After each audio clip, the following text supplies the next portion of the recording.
IIT NEET Olympiads foundation కోర్సులు ఇలా విద్యార్థుల భవిష్యత్తుకు బంగారు బాటలు వేస్తామంటూ ప్రచారం చేసే కార్పొరేటివ్ విద్యా సంస్థలు నిజంగా చెప్పిన ప్రమాణాలను పాటిస్తున్నాయా లేక బ్రాండ్ పేరు భారీ ప్రకటనలతోటి తల్లిదండ్రులను ఆకర్షిస్తున్నాయా?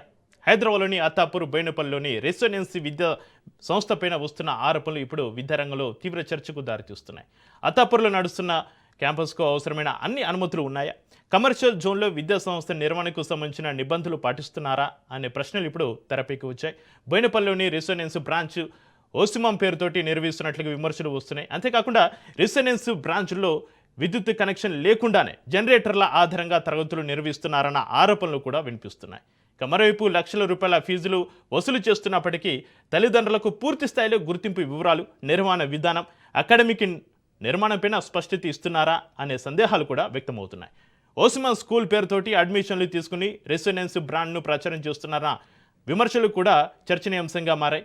ఇక ఈ అంశాలపైన పలు విద్యార్థి సంఘాలు విద్యాశాఖకు ఫిర్యాదులు చేయడంతో అధికారులు దర్యాప్తు ప్రారంభించారు. స్థానిక ఎంఈఓ, డిఈఓలకు తనిఖీలు నిర్వహించి సమగ్ర నివేదిక ఇవ్వాలని ఆదేశాలు జారీ అయ్యాయి. నిబంధనల ఉల్లంఘన జరిగినట్లు తేలితే కఠిన చర్యలు తీసుకుంటామని విద్యాశాఖ అధికారులు స్పష్టం చేస్తున్నారు.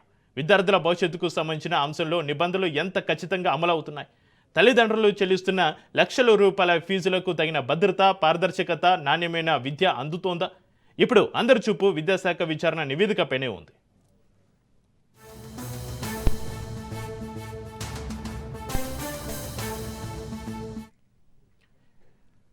హైదరాబాద్ అత్తాపూర్లోని రెసొనెన్స్ పాఠశాలపైన వచ్చిన ఫిర్యాదుల నేపథ్యంలో విద్యాశాఖ రంగులోకి దిగింది. విచ్చలవిడిగా ఫీజులు వసూలు చేస్తున్నారంటూ పలు విద్యార్థి సంఘాల నేతలు చేసిన ఫిర్యాదులపైన దర్యాప్తు చేపట్టినట్లుగా విద్యాశాఖ రీజనల్ జాయింట్ డైరెక్టర్ సోమిరెడ్డి తెలిపారు. స్థానిక ఎంఈఓ, డిఓలకు ఇప్పటికే తనిఖీలు నిర్వహించాలని ఆదేశాలు జారీ చేసినట్లుగా రాజ్ న్యూస్కు ప్రత్యేకంగా వెల్లడించారు. అత్తాపూర్ బ్రాంచ్ను క్షేత్రస్థాయిలో పరిశీలించి సమగ్ర నివేదిక సమర్పించాలని అధికారులను ఆదేశించామని చెప్పారు. 10 రోజుల్లో నివేదిక అందుతుందని, ఆ నివేదిక ఆధారంగా తదుపరి చర్యలు తీసుకుంటామని స్పష్టం చేశారు. నిబంధనలు ఉల్లంఘించినట్లు తేలితే యాజమాన్యంపైన ఖచ్చితంగా చర్యలు తీసుకుంటామని చెబుతున్న ఆర్జేడీ సోమిరెడ్డితో మా ప్రతినిధి Sunil face to face. Telangana రాష్ట్ర ముఖ్యమంత్రి రేవంత్ రెడ్డి విద్యాశాఖకు ఎంతో ప్రాధాన్యత కల్పిస్తున్నారు. మరోవైపు ప్రైవేట్ స్కూల్స్ యాజమాన్యం మాత్రం విచ్చలవిడిగా ఫీజులు దోపిడీ చేస్తూనే ఉన్నారు. ఇప్పటికే దీనిపై అటు ఫీజు నియంత్రణ కమిటీని వేసినప్పుడు కూడా ఇంకా చాలా ప్రైవేట్ స్కూల్స్ విద్యార్థుల తల్లిదండ్రుల నుంచి కూడా విచ్చలవిడిగా ఫీజులు దోచుకున్న పరిస్థితి. ఇక తాజాగా అత్తాపూర్లో ఉన్నటువంటి రెసొనెన్స్ స్కూల్ కూడా ఇదే తరహాలో ముందుకెళ్తున్నట్టు తెలుస్తుంది. అక్కడ ఫైర్ సేఫ్టీ నిబంధనలు పాటించకపోవడం, విద్యార్థుల తల్లి నుంచి కూడా లక్షల ఫీజులు వసూలు చేస్తున్నట్టు కూడా పెద్ద ఎత్తున ఫిర్యాదులు రావడం. ఇక ఇదే విషయానికి సంబంధించి మనతో మాట్లాడడానికి రీజనల్ జాయింట్ డైరెక్టర్ ప్రస్తుతం సోమిరెడ్డి గారు ఉన్నారు. వాళ్ళని అడిగి మరి సార్, చూస్తున్నాం చాలా ప్రైవేట్ స్కూల్స్ లక్షల ఫీజులు వసూలు చేస్తున్నారు, చాలా ఇబ్బంది కూడా చేస్తుంది. ముఖ్యంగా రెసొనెన్స్ అత్తాపూర్లో ఉన్నటువంటి రెసొనెన్స్ స్కూల్ ఆ సంబంధించినటువంటి ఇష్యూ మీ దగ్గరకు వచ్చింది, అసలు ఏం జరుగుతుంది? సార్, కొన్ని విద్యార్థి సంఘాలు రెసిడెన్స్ పాఠశాల మీద కంప్లైంట్ చేయడం జరుగుతుంది.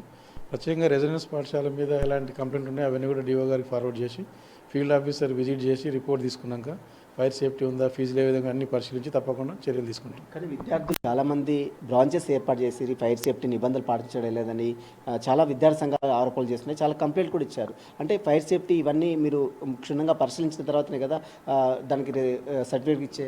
ఎస్ సార్, మీరు అన్నట్టు కంప్లైంట్ మీద మరొకసారి పరిశీలన చేసి తప్పకుండా వాస్తవాలు లేకపోతే మనం తప్పకుండా చర్యలు తీసుకుంటాం.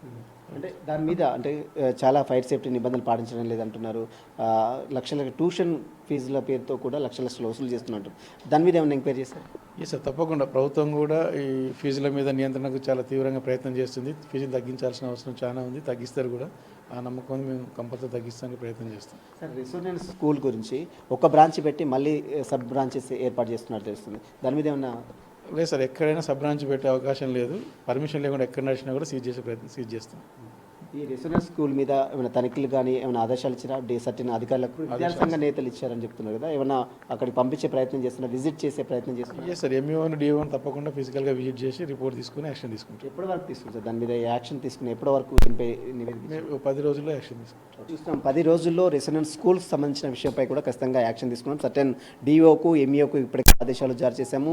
అదేవిధంగా ఫైర్ సేఫ్టీ నిబంధనలు పాటించకుండా లక్షల ఫీజులు వసూలు చేస్తున్నటువంటి ప్రైవేట్ విద్యా సంస్థలు, అదేవిధంగా రెసొనెన్స్ స్కూల్ మీద ఖచ్చితంగా ఒకవేళ నిబంధనలు ఉల్లంఘిస్తే మాత్రం అలాంటి వారిపై చర్యలు తీసుకున్న పత్రం సోమిరెడ్డి గారు చెప్తున్న పరిస్థితి. వీడియో వీక్షకులతో సునీల్ రాజ్, హైదరాబాద్.